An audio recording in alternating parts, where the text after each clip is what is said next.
Toto je lupa. No, asi každý z nás vie, čo je to lupa. Lupa je dobrá na čítanie novín alebo rôznych kníh. Stále ešte niekto nevie, ako sa inak používa. Ešte predtým, než ti to poviem, tak sa ustí, či máš u mňa odber. A odpoveďou je zapálenie vecí pomocou slnečného žiarenia. A toto isté urobíme v tomto videu, takže ideme na to. Vyhľadal som si na Google alza.sk a ťukol som na prvý link. A vyhľadal som si lupu, ale nebola tu, akú som ja chcel. Takže som sa rozhodol vyhľadať to na Google. A dajme tomu, že som našiel úplne normálnu lupu. A tak trochu som ich kúpil 105. Robím si srandu. Na ďalší deň som išiel do nejakého lacného obchodu a kúpil som si to tam. A kúpil som si túto lupu. A myslím si, že môžeme ísť na čas. Zabaľovanie vecí cez lupu. A keď som sa pozeral cez sieťku na oblohu, vyzeralo, že bude dobre teplo, takže som mal šancu to spraviť. Zobral som lupu a išiel som vonku.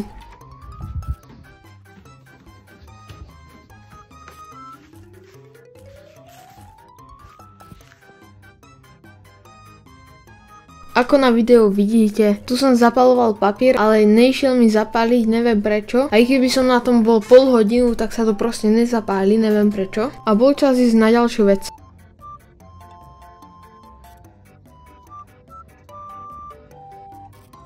Zaujímavé bolo, že sa list zapálil a papier sa nezapálil.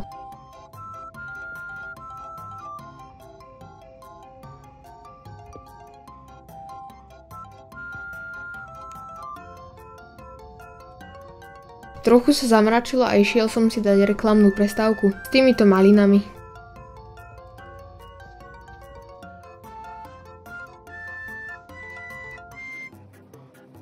Tu už bolo proste vidieť, že trúbku sa nedalo zapáliť.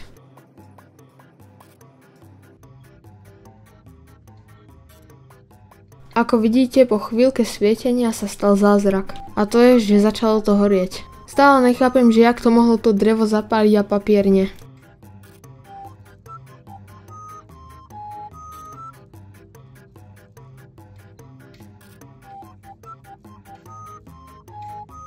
A toto zostalo po dreve. Ďakujem ľudia, že ste sa dostali až tu nakoniec a chcel by som dosiahnuť 100 odberateľov, takže keď mi dáš odber, budem veľmi rád. To by bola z tohto videa všetko, takže čau!